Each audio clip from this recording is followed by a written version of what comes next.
இன்னும் நம்ம சேனலை புது சேனலை சப்ஸ்கிரைப் பண்ணலன்னா சப்ஸ்கிரைப் பண்ணிக்கோங்க. அலைட் மோஷன் வீடியோஸ் எல்லாம் இதில் தான் நீ போட போகிறேன். ஆல்ரெடி போட்ட வீடியோஸ் பார்க்கலன்னா போய் பாருங்க, எல்லாமே ட்ரெண்டிங்கில் இருக்கிறது தான். ஸோ இப்போ கிரியேட் ப்ராஜெக்ட் போயிட்டு 9:16 ரேஷியோ வச்சுட்டு பிளாக் கலர் பேக்ரவுண்ட் வச்சுக்கோங்க. இப்போ வந்துட்டு நான் வந்துட்டு ப்ளஸ் ஐக்கான் கொடுத்துட்டு இமேஜ் வந்து செலக்ட் பண்ணிக்கிறேன். இமேஜஸ் எல்லாம் நான் எங்கேருந்து டவுன்லோட் பண்ணுறேன், லிங்க் டிஸ்கிரிப்ஷனில் இருக்கும் பாருங்கள். இப்போ மூவ் அண்ட் ட்ரான்ஸ்ஃபார்ம் போயிட்டு தேர்ட் ஆப்ஷன் யூஸ் பண்ணி நான் ஜூம் பண்ணிவிட்டு ஃபர்ஸ்ட் ஆப்ஷன் யூஸ் பண்ணி இந்த மாதிரி மூவ் பண்ணி சென்டர் அலைன்மெண்ட்டாக வச்சுக்கிறேன். இப்போ வந்து செலக்ட் பண்ணிக்கோங்க. இப்போ வந்து எஃபெக்ட்ஸ் யூஸ் பண்ணுவோம். அதுக்கு முன்னாடி பிளெண்டிங் அண்ட் ஒப்பாசிட்டி போயிட்டு இந்த மாதிரி குறைச்சிக்கோங்க. அந்த ரேஞ்ச் வந்து வேல்யூ வந்து குறைச்சிக்கோங்க. குறைச்சதுக்கப்புறம் அந்த இமேஜை செலக்ட் பண்ணிவிட்டு எஃபெக்ட்ஸ் போயிட்டு ஆட் எஃபெக்ட் போய்க்கோங்க. போயிட்டு கலர் அண்ட் லைட்டில் கீழே மூவ் பண்ணிட்டு வந்தீங்கன்னா சேச்சுரேஷன் ஒரு வைப்ரன்ஸ் இருக்கும். அதை செலக்ட் பண்ணிவிட்டு ஸ்டாண்டர்ட் செட்டிங்ஸ் வச்சுட்டு சேச்சுரேஷன் வந்து ஃபுல்லாமே குறைச்சிக்கோங்க. ஸோ இந்த மாதிரி ஃபுல்லாக குறைச்சிட்டிங்கன்னா உங்களுக்கு வந்து அந்த பிளாக் ஷேட் வந்துடும். ஸோ -100 வச்சுக்கோங்க. இப்போ வந்து அடுத்த எஃபெக்ட் வந்துட்டு ஆட் எஃபெக்ட் போயிட்டு மூவ் அண்ட் ட்ரான்ஸ்ஃபார்ம் போய்க்கோங்க. மூவ் அண்ட் ட்ரான்ஸ்ஃபார்மில் ஆசிலேட் செலக்ட் பண்ணிக்கோங்க. ஸ்டாண்டர்ட் செட்டிங்ஸ் வச்சுட்டு ஸோ இதில் வந்துட்டு நம்ம ஒரே ஒரு வேல்யூ மட்டும் சேஞ்ச் பண்ண போகிறோம். ஆசிலேட் செலக்ட் பண்ணி ஃப்ரீக்வன்சி இருக்குல்ல, ஸோ ஃப்ரீக்வன்சியை வந்துட்டு நம்ம வந்து 50 ரேஞ்சில் வைக்க போகிறோம். ஸோ கரெக்டாக 50ல் செட் பண்ணிக்கோங்க. அப்போ தான் உங்களுக்கு ஸ்லோவாக மூவ் ஆகும். ஃப்ரீக்வன்சினா உங்களுக்கு வந்துட்டு அந்த மூவ் ஆகுதுல அதனோட டைம் இன்டர்வல். ஸோ நீங்கள் வந்து கம்மியாக வச்சிங்கன்னா கம்மியாக மூவ் ஆகும், ஸ்பீடாக வச்சிங்கன்னா ஸ்பீடாகும். ஸோ ஆடியோ வந்து நான் ஆட் பண்ணிட்டேன். ஆடியோ எப்படி எக்ஸ்ட்ராக்ட் பண்ணுறதுன்னு லிங்க் டிஸ்கிரிப்ஷனில் இருக்கும், பார்த்துக்கோங்க. இப்போ வந்து டெக்ஸ்ட்டு, ஸோ ப்ளஸ் ஐக்கான் கொடுத்துட்டு டெக்ஸ்ட் ஆட் டெக்ஸ்ட் கொடுத்துட்டு டெக்ஸ்ட்டு வந்து இப்போ இந்த மாதிரி ஆட் பண்ணிக்கோங்க. ஸோ ஆட் பண்ணிவிட்டு மேலே பாருங்கள் அந்த சென்டர் அலைன்மெண்ட் கொடுத்துட்டு டெக்ஸ்ட் பக்கத்தில் பாருங்கள் இந்த மாதிரி செலக்ட் பண்ணிக்கோங்க. ஸோ உங்களுக்கு எந்த டெக்ஸ்ட் வேணுமோ செலக்ட் பண்ணிக்கோங்க. நான் ஹேண்ட் செட்டிங்னு ஒரு ஃபாண்ட் யூஸ் பண்ணியிருக்கேன். அந்த ஃபாண்ட்டோட லிங்க் டிஸ்கிரிப்ஷனில் கொடுத்துறேன். கலர் வந்து ஒயிட் வச்சுக்கோங்க. ஸோ ஒயிட் வச்சுட்டு இப்போ வந்து மூவ் அண்ட் ட்ரான்ஸ்ஃபார்மில் போயிட்டு இந்த மாதிரி ஜூம் பண்ணிக்கோங்க.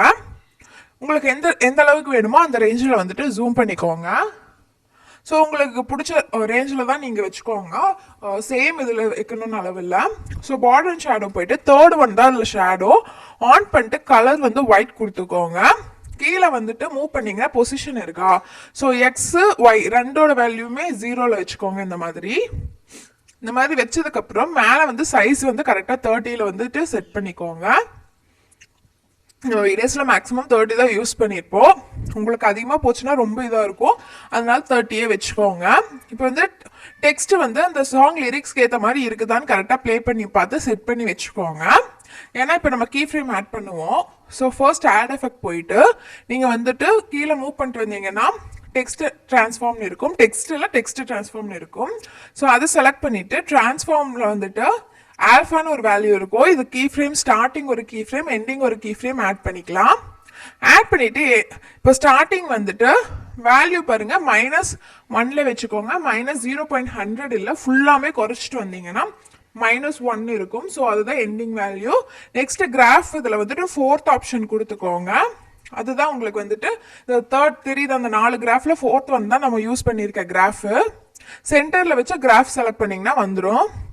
இப்போ வந்துட்டு இன்டர்போலேஷன் அண்ட் ஈஸின்னு இருக்குது. ஸோ ரேண்டம் ஆர்டர் செலக்ட் பண்ணிக்கோங்க. அந்த இன்டர்போலேஷன் ஈஸியில் வந்துட்டு கடைசியில் பார்த்தீங்கன்னா ஸ்மூத்னு இருக்கும், அதை செலக்ட் பண்ணிவிட்டு கீழே ரேண்டம் ஆர்டர் வந்துட்டு செலக்ட் பண்ணிக்கோங்க. ரேண்டம் ஆர்டர் செலக்ட் பண்ணிங்கன்னா சீடுன்னு ஒன்று வரும். ஸோ சீடை செலக்ட் பண்ணிட்டு கீ ஃப்ரேம் வந்து ஆட் பண்ண போகிறோம். ஸோ ஸ்டார்டிங் ஒரு key frame, ending key frame அதே மாதிரி. ஸோ கிராஃப் வந்து அதே கிராஃப் தான் நம்ம யூஸ் பண்ணுவோம். இப்போ பாருங்கள், ஸ்டார்டிங் ஒரு கீ ஃப்ரேம் ஆட் பண்ணிக்கோங்க, எண்டிங் ஒரு கீ ஃப்ரேம் ஆட் பண்ணிக்கோங்க. எண்டிங் கீ ஃப்ரேம்க்கு வந்தது வேல்யூ வந்துட்டு 0.10 மட்டும் வச்சுக்கோங்க. 10, 11 இல்லைன்னா 0.9 இந்த ரேஞ்சில் மட்டும் வச்சுக்கோங்க. வச்சதுக்கப்புறம் ஸோ சென்டர் அலைன்மெண்ட் சென்டரில் வந்துட்டு கிராஃப் செலக்ட் பண்ணிக்கோங்க. அதே 4th கிராஃப் தான் நான் யூஸ் பண்ணியிருக்கேன். இப்போ வந்துட்டு நம்மளுக்கு இந்த மாதிரி வந்துருச்சு. இதுக்கு மேலே வேணும்னா நீங்கள் வந்து ஃபேட் இன் ஃபேட் அவுட் எஃபெக்ட் கூட யூஸ் பண்ணிக்கலாம். இப்போ வந்து காப்பி எஃபெக்ட் அந்த ஸ்டைல் அப்படியே காப்பி பண்ணிட்டு பேஸ்ட் பண்ணிக்கிறேன், அவ்வளோதான். பேஸ்ட் பண்ணிவிட்டு இந்த டெக்ஸ்ட் மட்டும் நம்ம சேஞ்ச் பண்ணால் முடிஞ்சுது. இதை நீங்கள் வந்து டெக்ஸ்ட்டை வந்துட்டு இப்போ வந்து நம்ம ஸ்ப்ளிட் பண்ணமோ இல்லை லிரிக்ஸ்க்கு ஏற்ற மாதிரி இன்க்ரீஸ் பண்ணுறப்போ நீங்கள் அந்த காம்பஸ் மாதிரி ஒன்று இருக்கும்ல, ஸோ அதை யூஸ் பண்ணி தான் நீங்கள் வந்துட்டு கீ ஃப்ரேம் இது இருக்க மாதிரி பண்ணணும். ஏன்னா அதில் தான் கீ ஃப்ரேம் வந்து நம்மளுக்கு கட் ஆகாது. இந்த ஸ்டார்டிங்லேயே இருக்குல்ல, ஸோ ஸ்ப்ளிட் பண்ணுறது, ஸோ அதை யூஸ் பண்ணீங்கன்னா உங்களோட கீ ஃப்ரேம்ஸ் வந்து கட் ஆகும்.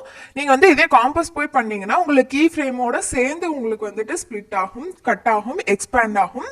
அதனால எப்பவுமே காம்பஸ்ல போய் பண்ற மாதிரி பார்த்துக்கோங்க. இது வந்து புதுசா பண்றவங்களுக்கு தெரியாது, ஸோ புதுசா பண்றவங்களுக்காக நான் சொல்றேன். என்னோட எல்லா வீடியோலையும் நான் சொல்லிட்டு இருப்பேன். ஸோ இதே மாதிரி லேயர்லாம் பேஸ்ட் பண்ணிட்டு நான் வந்துட்டு டெக்ஸ்ட் மட்டும் சேஞ்ச் பண்ணிக்கிறேன். ஸோ டெக்ஸ்ட்டை செலக்ட் பண்ணிட்டு எடிட் டெக்ஸ்ட் போயிட்டு நீங்கள் டெக்ஸ்ட் மட்டும் சேஞ்ச் பண்ணால் வேலை முடிஞ்சுது. ஸோ இந்த வீடியோவோட ப்ரீசெட் லிங்க்கு எக்ஸ்எம்எல் ஃபைல ரெண்டோட லிங்க்குமே கீழே லிங்க் டிஸ்கிரிப்ஷனில் இருக்கும், ஃபாண்ட் லிங்க்கும் கீழே டிஸ்கிரிப்ஷனில் இருக்கும். ஸோ வேணுங்கிறவங்க டவுன்லோட் பண்ணிக்கோங்க. ஸோ இதில் வேறு ஏதாவது டவுட்ஸ் இருந்தால் மட்டும் கேளுங்க.